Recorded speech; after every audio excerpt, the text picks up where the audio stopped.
Hello everyone, എല്ലാവർക്കും നമസ്കാരം. എല്ലാവർക്കും EasyBee അക്കാഡമിയിലേക്ക് സ്വാഗതം. അപ്പോൾ നമ്മൾ എത്തിയിട്ടുള്ളത് നമ്മുടെ LGS അതേപോലെ തന്നെ ഈ പറയുന്ന LD പരീക്ഷകൾക്ക് വേണ്ടിയിട്ട് എന്ന് മുതൽ തയ്യാറെടുത്ത് തുടങ്ങണം, അതേപോലെ തന്നെ അതോടെ ബന്ധപ്പെട്ട മറ്റ് പ്രധാനപ്പെട്ട സംശയങ്ങൾ നിങ്ങൾ പല വീഡിയോകളുടെ താഴെയായിട്ട് നിങ്ങൾ അവരുടെ വിഷമങ്ങളും അതേപോലെ തന്നെ നിങ്ങളുടെ സംശയങ്ങൾ പൊതുവെ ഉന്നയിച്ചിട്ടുണ്ടായിരുന്നു. അപ്പോൾ അതിൻ്റെ ഉത്തരങ്ങളാണ് നമ്മൾ ഇന്നത്തെ വീഡിയോ ചർച്ച ചെയ്യാൻ വേണ്ടിയിട്ട് പോകുന്നത്.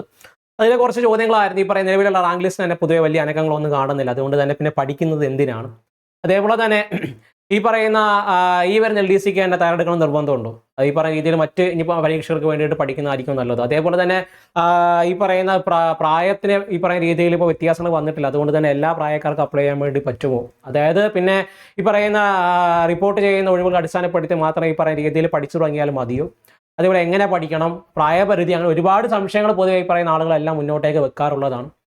ആദ്യം തന്നെ നിങ്ങൾ ആദ്യം തന്നെ ചോദിച്ചിട്ടുള്ള ഒരു ചോദ്യമായിരുന്നു, ഈ പറയുന്ന നിലവിലെ റാങ്ക് ലിസ്റ്റിന് വലിയ വ്യത്യാസങ്ങളൊന്നുമില്ല, വലിയ അനക്കമൊന്നുമില്ല, അപ്പോൾ അതുകൊണ്ട് തന്നെ ഇനി വരാൻ പോകുന്ന പരീക്ഷയ്ക്ക് പഠിച്ചു തുടങ്ങണമെന്നുള്ളത്.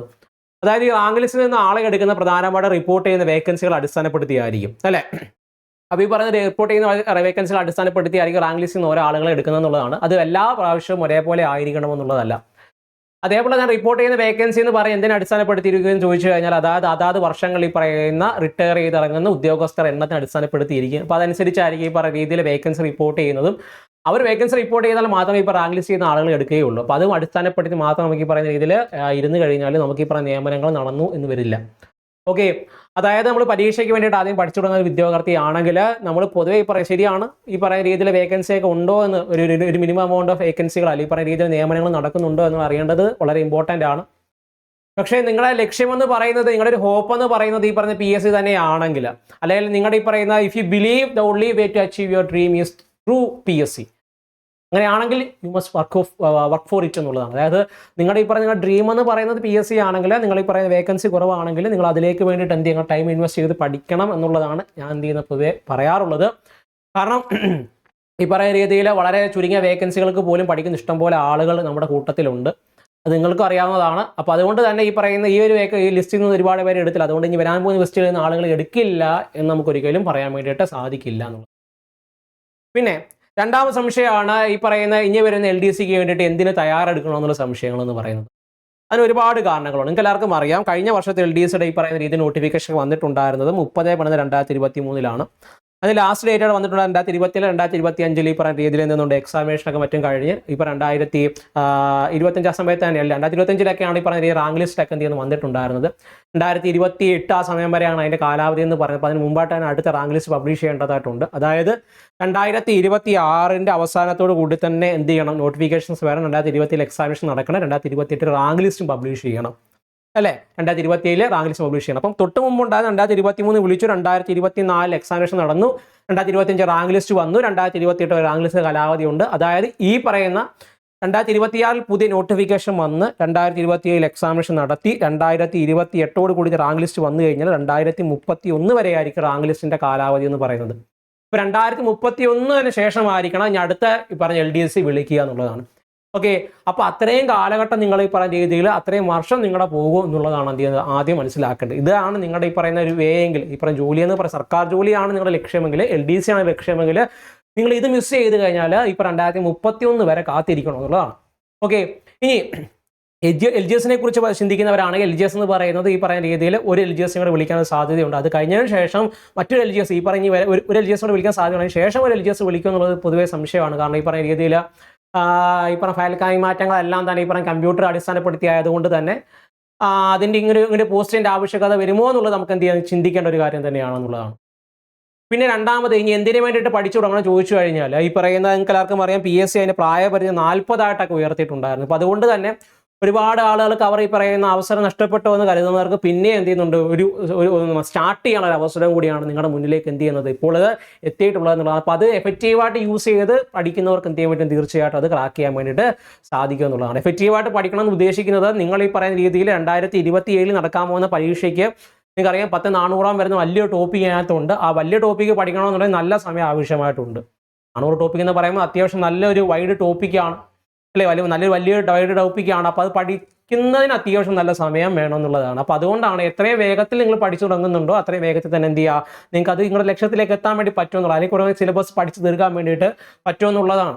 ഓക്കെ, അതാണ് ഞാൻ ഇപ്പോൾ എപ്പോഴും ഈ പറയാം, നമ്മൾ വീഡിയോയിലൂടെ എപ്പോഴും പറയാറുള്ളത്, എത്രയും പെട്ടെന്ന് നിങ്ങൾ ഈ പറയുന്ന രീതിയിൽ പഠിച്ചു തുടങ്ങുന്ന അത്രയും നേരത്തെ തന്നെ ഈ പറയുന്ന ഭാഗങ്ങളൊക്കെ പെട്ടെന്ന് ക്ലിയർ ചെയ്ത് പോകാൻ വേണ്ടിയിട്ട് പറ്റുമെന്നുള്ളതാണ്.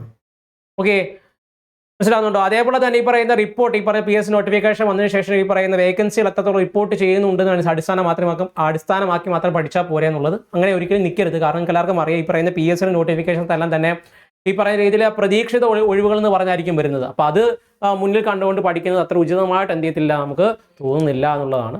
ഓക്കെ, പിന്നെ നമ്മൾ പറഞ്ഞല്ലോ ഈ പറയുന്ന രീതിയിൽ പ്രീവിയസ് ഇയർ ചോദ്യങ്ങളൊക്കെ മാത്രം വെച്ച് പഠിക്കുന്ന ആളുകൾ കാണും. പ്രീവിയസ് ഇയർ മാത്രം ഈ പറയുന്ന രീതിയിൽ ഡിപ്പെൻഡ് ചെയ്തിരിക്കരുത്. ഓക്കെ, അതേപോലെ തന്നെ പ്രീവിയസ് ഇയർ മാത്രം പഠിക്കുന്ന ആളുകൾ പ്രധാനമായിട്ടും പറയാനുള്ളതെന്ന് പറഞ്ഞാൽ, ഇപ്പോൾ ഏത് പരീക്ഷയായാലും PS ഈ പറയുന്ന പാറ്റേൺസ് ഒക്കെ എടുത്ത് നോക്കിക്കഴിഞ്ഞാൽ പണ്ടത്തെ കൂട്ടം ഒരുപാട് പ്രീവിയസ് ഇയർ വരുന്ന ഒരു പാറ്റേൺ ഇപ്പോൾ ഇല്ല, അല്ലേ? ഈ പറയുന്ന ഡിഗ്രി ലെവൽ പരീക്ഷകളൊക്കെ എടുത്ത് വെച്ച് നോക്കിയാൽ തന്നെ നമുക്ക് മനസ്സിലാകും, ഏകദേശം 5% വരുന്ന ചോദ്യങ്ങൾ മാത്രമായിരിക്കും ഇപ്പോൾ പ്രീവിയസ് ഇയർ വരുന്നത്. ചില പരീക്ഷകൾക്ക് പ്രീവിയസ് ഇയർ വന്നേ വരില്ല, അല്ലേ? അപ്പോൾ അതുകൊണ്ട് തന്നെ കാര്യം മനസ്സിലാക്കി പഠിക്കുക. ഈ പറയുന്ന രീതിയിൽ എന്താണ് ചോദ്യങ്ങൾ ചോദിക്കുന്ന ചില ടോപ്പിക്കുകൾ കാണും, അല്ലേ? ഈ പറഞ്ഞ പൊതുവായിട്ട് ഈ പറഞ്ഞ PS ചോദിക്കുന്ന എപ്പോഴും ചോദ്യങ്ങൾ വരുന്ന ചില ടോപ്പിക്കുകൾ, അപ്പോൾ ആ ടോപ്പിക്കുകൾ അടിസ്ഥാനപ്പെടുത്തി പഠിക്കാൻ വേണ്ടി ശ്രമിക്കുക. ഈ പറഞ്ഞ PVQs എന്ന് പറയും പൊതുവേ ചോദ്യം മനസ്സിലാക്കാനും ചോദ്യത്തിൻ്റെ ഈ പറഞ്ഞ പാറ്റേൺ മനസ്സിലാക്കാനുള്ള അപ്പുറത്തേക്ക് ഈ പറഞ്ഞ ചോദ്യങ്ങളെല്ലാം തന്നെ അതേപടി ചോദിച്ചു വരുന്ന പരിപാടി ഇപ്പോൾ ഇല്ല എന്നുള്ളതാണ് എന്ത് ചെയ്യുന്നത്, പറയാൻ വേണ്ടിയിട്ടുള്ളത്. മറ്റൊരു പ്രധാനപ്പെട്ട കാര്യം എന്ന് പറയുന്നതിൻ്റെ പേ സ്കെയിലാണ്. ഈ പറയുന്ന കൂടുതലേക്ക് പേ സ്കെയിൽ ആയിരിക്കില്ല ഇനി വരുന്ന പേ സ്കെയിൽ എന്ന് പറയുന്നത്. നിങ്ങൾക്ക് ശമ്പള പരിഷ്കരണം അടിസ്ഥാനപ്പെടുത്തിയിട്ട് ഈ പറയുന്നത് ഒരു 10-33 വരെ എന്ത് ചെയ്യുന്നുണ്ട്, ഈ പറയുന്ന ശമ്പളം എന്ത് ചെയ്യുന്നുണ്ട്, കൂടാനുള്ള സാധ്യത പൊതുവെ എന്ത് ചെയ്യുന്നുണ്ട്, ആളുകൾ പറയുന്നുണ്ട്, കണക്കിലാക്കുന്നുണ്ട്. അതുകൊണ്ട് തന്നെ ഈ ശമ്പളത്തിന് എന്ത് ചെയ്യുന്നുണ്ട്, വ്യത്യാസം വരാൻ വേണ്ടിയിട്ട് ഒരുപാട് സാധ്യതകളുണ്ട് എന്നുള്ളതാണ്. മറ്റൊരു പ്രധാനപ്പെട്ട കാര്യം എന്ന് പറയുന്നത് മുൻവർഷ കാലങ്ങളിൽ ഉണ്ടായിരുന്ന പ്രായപരിധിയേക്കാളും, അതായത് ഇനി അപേക്ഷിക്കാൻ വേണ്ടിയിട്ട് ഇരിക്കുന്നവരാണെങ്കിൽ ഈ പറയുന്ന 2/1/1986 മുതലുള്ള ആളുകൾക്ക് എന്ത് ചെയ്യാൻ പറ്റും, ഈ പറയുന്ന രീതിയിൽ അപേക്ഷകൾ കൊടുക്കാൻ വേണ്ടി പറ്റും. തൊട്ട് മുമ്പ് ഈ പറയുന്ന 2/1/1990 ആ സമയത്തിൽ 36 വയസ്സ് വരെ ഉള്ളവർക്കായിരുന്നു പൊതുവെ അപേക്ഷിക്കാൻ വേണ്ടി സാധിക്കുന്നത്. എന്നാൽ PS ഇപ്പോൾ കൊണ്ടുവന്നിട്ടുണ്ട്, പ്രായപരിധി ഉയർത്തിയത് കൊണ്ട് തന്നെ 86 വരെ ഉള്ളവർക്ക്, 86 ഇപ്പം ജനറൽ കാറ്റഗറി പെടുന്നവരൊക്കെ ആണെങ്കിൽ നിങ്ങൾ ഈ പറയുന്ന രീതി 1986 2/1/1986 തൊട്ട് ഈ പറയുന്ന രീതിയിലുള്ളവർക്ക് എന്ത് ചെയ്യാൻ പറ്റും, ഈ പറയുന്ന പരീക്ഷകൾക്ക് വേണ്ടിയിട്ട് അപ്ലൈ ചെയ്യാൻ പറ്റുമെന്നാണ് എന്ത് ചെയ്യുന്നത്, അറിയുന്നത്. ഓക്കെ, അപ്പോൾ അതുകൊണ്ട് തന്നെ ഇത്രയും കാര്യങ്ങൾ മനസ്സിലാക്കിക്കൊണ്ട് തന്നെ നിങ്ങൾ തീരുമാനിക്കുക പറഞ്ഞ് വരുന്ന പരീക്ഷകൾക്ക് വേണ്ടിയിട്ട് പഠിക്കണോ വേണ്ട എന്നുള്ളത്. ഓക്കെ, ആലോചിക്കുക. പൊതുവെ പറയുന്ന കോമ്പറ്റേറ്റീവ് എക്സാമിനേഷൻ ആണ്, പേരിൽ തന്നെ ഉണ്ട് കോമ്പറ്റീഷൻ ഉണ്ടാകും എന്നുള്ളത്. പിന്നെ പണ്ടത്തെ പറഞ്ഞ പഴയ ട്രെൻഡുകളുടെ കൂട്ടി തന്നെ ഈ പറയുന്ന റാങ്ക് ലിസ്റ്റിലേക്ക് എത്തിച്ചേരുക എന്നുള്ളത് മാത്രമല്ല, റാങ്ക് ലിസ്റ്റ് ഏറ്റവും മുന്നിലേക്ക് എത്തുക എന്നുള്ളതാണ് നമ്മൾ എന്ത് ചെയ്യുന്നത്, ഫോക്കസ് ചെയ്തിരിക്കേണ്ട കാര്യം. കാരണം റാങ്ക് ലിസ്റ്റ് ഏറ്റവും മുന്നിൽ എത്തിയാൽ മാത്രമേ ഈ പറയുന്ന രീതിയിൽ നമുക്കൊരു ജോലി നേടാൻ പറ്റിയെന്ന് നമുക്ക് ഒരിക്കലും പറയാൻ വേണ്ടി പറ്റത്തുള്ളൂ, അല്ലേ? അങ്ങനെ ഒരു കാര്യം കൂടി ഉണ്ട്. അതേപോലെ തന്നെ മുൻ വർഷങ്ങളിൽ നടന്നിട്ടുള്ളത് ഈ പറഞ്ഞ കുറച്ച് നിയമനങ്ങളായതുകൊണ്ട് തന്നെ ഈ വരുന്ന വർഷങ്ങളിൽ വളരെ കുറച്ച് മാത്രമേ നടക്കത്തുള്ളൂ എന്ന് പറയാൻ വേണ്ടി പറ്റത്തില്ല. റിപ്പോർട്ട് ചെയ്യുന്ന വേക്കൻസികൾ അടിസ്ഥാനപ്പെടുത്തിയായിരിക്കും. അപ്പോൾ അതുകൊണ്ട് തന്നെ പഠിച്ചു തുടങ്ങാൻ വേണ്ടി ആത്മാർത്ഥത്തോടെ ആഗ്രഹിക്കുന്നവരാണ്. അല്ലെങ്കിൽ ഇപ്പം നിങ്ങളുടെ കരിയർ നിങ്ങൾ ബിൽഡ് ചെയ്യാൻ വേണ്ടി പോകുന്ന ഒരു സർക്കാർ സർവീസിലാണ് എന്നെങ്കിൽ, അങ്ങനെ ഒരു ദൃഢനിശ്ചയമാണ് നിങ്ങൾ എടുത്തിട്ടുള്ളത് എങ്കിൽ, ഓക്കെ, അങ്ങനെ ഐഡിയ ആണ് നിങ്ങളുടെ മുന്നിലുള്ളത് എങ്കിൽ നിങ്ങൾ ഈ പറയുന്ന നല്ല രീതിയിൽ കഷ്ടപ്പെടേണ്ടതായിട്ടുണ്ട്. നിങ്ങൾ കഷ്ടപ്പെടുമോ നമുക്കറിയാം. ഓക്കെ, അപ്പോൾ ഈ പറയുന്ന രീതി അതിന് വേണ്ടിയിട്ട് നമ്മൾ എന്ത് ചെയ്യുന്നുണ്ട്, പ്രയത്നിക്കേണ്ടതായിട്ടുണ്ട്. അപ്പോൾ അതേപോലെ തന്നെ ഇഷ്ടംപോലെ ഈ പറയുന്ന രീതിയിൽ നെഗറ്റീവ് നിങ്ങൾ ചുറ്റുപാടിൽ നിന്നുണ്ടാവാം, ശരിയാണ്. ഒരുപാട് പ്രശ്നങ്ങൾ നിങ്ങൾ പൊതുവെ ഉന്നയിക്കാറുണ്ട്, അതും ഈ പറയുന്ന രീതിയിൽ ശരിയാണ്. അപ്പോൾ നിങ്ങൾ എന്ത് ചെയ്യുക, നിങ്ങളതെല്ലാം മനസ്സിൽ വെച്ചുകൊണ്ട് തന്നെ ഈ പറയുന്ന രീതിയിൽ വളരെ ഹാർഡ് വർക്ക് ചെയ്ത് കഴിഞ്ഞാൽ തീർച്ചയായിട്ടും പരീക്ഷകൾ കിട്ടും. ഒരുപാട് സമയമുണ്ടോ എന്ന് ചോദിച്ചു കഴിഞ്ഞാൽ ഈ പറയുന്ന വലിയൊരു wide range of topic cover ചെയ്യാനുള്ള സമയം നിങ്ങൾക്ക് അത്യാവശ്യം നിങ്ങളുടെ മുന്നിലുണ്ട്. അപ്പോൾ നിങ്ങളത് മനസ്സിലാക്കിക്കൊണ്ട് എന്ത് ചെയ്യുക, ഒരു ടൈം ടേബിൾ സെറ്റാക്കി നിങ്ങൾ എന്ത് ചെയ്യുക, പഠിക്കാൻ വേണ്ടി ശ്രമിക്കുക. ഇത് നിങ്ങളുടെ വർഷമാണ്. ഒരുപാട് ഈ പറയുന്ന പ്രായത്തിന് ഈ പറയുന്ന രീതിയിൽ നഷ്ടപ്പെട്ടിട്ട് പിന്നെയും PS കടന്നു വരുന്ന ഒരുപാട് പേരുണ്ട്. അപ്പോൾ അവരുടെ കൂടെ നിങ്ങൾ മത്സരിക്കേണ്ടതുണ്ട്. അപ്പോൾ നല്ല രീതിയിൽ നിങ്ങൾ എന്ത് ചെയ്യുക, തയ്യാറെടുക്കുക. അതേപോലെ തന്നെ ഇത് നഷ്ടപ്പെട്ടിട്ട് പിന്നെ തിരിച്ച് ഈ പറയുന്ന PS വരുന്ന ആളുകളോട് പറയാനുള്ളത്, നിങ്ങൾ ഈ പറയുന്ന നിങ്ങൾക്ക് കിട്ടുന്ന അവസരങ്ങൾ പരമാവധി പ്രയോജനപ്പെടുത്തിക്കൊണ്ട് മുന്നേറാനും എന്ത് ചെയ്യുക, ശ്രമിക്കുക എന്നുള്ളതാണ്. നിങ്ങളെക്കൊണ്ട് സാധിക്കും. ഇനിയും ഒരു വീഡിയോയ്ക്ക് വേണ്ടി നിങ്ങൾ കാത്തിരിക്കരുത്. കാരണം സ്റ്റാർട്ട് ചെയ്യാൻ ആഗ്രഹിക്കുന്നവരാണ് നിങ്ങളെങ്കിൽ ഇനി മറ്റൊരു മോട്ടിവേഷനോ മറ്റു കാര്യങ്ങൾക്ക് വേണ്ടിയിട്ട് ഇരിക്കാൻ വേണ്ടിയിട്ട് പാടില്ല. എവിടെ നിങ്ങൾ തുടങ്ങണമെന്ന് ആഗ്രഹിച്ചോ അവിടെ നിന്ന് തന്നെ തുടങ്ങുക. ഓക്കെ, അതിന് വേണ്ടിയിട്ട് തന്നെ എന്ത് ചെയ്യുക, നിങ്ങളുടെ ടൈം സ്പെൻഡ് ചെയ്ത് പഠിക്കാൻ വേണ്ടിയിട്ട് ശ്രമിക്കുക.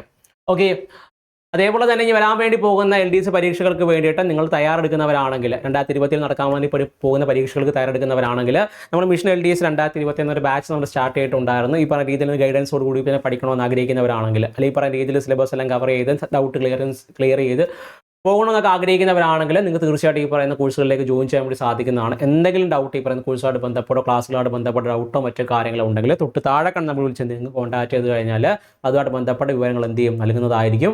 ഓക്കെ, അപ്പോൾ ഇത്രയും നേരം നമ്മളെ കേട്ടിരുന്ന എല്ലാ സുഹൃത്തുക്കൾക്കും നന്ദി. അതേപോലെ തന്നെ നിങ്ങൾ ഇതുമായിട്ട് ബന്ധപ്പെടുന്ന സംശയങ്ങളോ മറ്റു കാര്യങ്ങളോ എന്തെങ്കിലും ഉണ്ടെങ്കിൽ നിങ്ങൾക്ക് എന്ത് ചെയ്യാം, തീർച്ചയായിട്ടും തൊട്ട് താഴെ കാണുന്ന നമ്മളെ വിളിച്ച് എന്ത് ചെയ്യാം, കോൺടാക്ട് ചെയ്യാം. അതേപോലെ തന്നെ നിങ്ങളുടെ അഭിപ്രായങ്ങളെല്ലാം താഴെ കമൻറ്റായിട്ട് അറിയിക്കാൻ എന്ത് ചെയ്യുക, ശ്രമിക്കുക എന്നുള്ളതാണ്. നിങ്ങളുടെ അവലാദികളും അതേപോലെ തന്നെ നിങ്ങളുടെ കമൻസും അതേപോലെ തന്നെ നിങ്ങളുടെ അഭിപ്രായങ്ങളും നിങ്ങൾക്ക് എന്ത് ചെയ്യാം, തീർച്ചയായിട്ടും താഴെ കമൻറ്റായിട്ട് അറിയിക്കണം, അറിയിക്കുമെന്ന് വിശ്വസിക്കുന്നു. അപ്പോൾ താങ്ക് യു.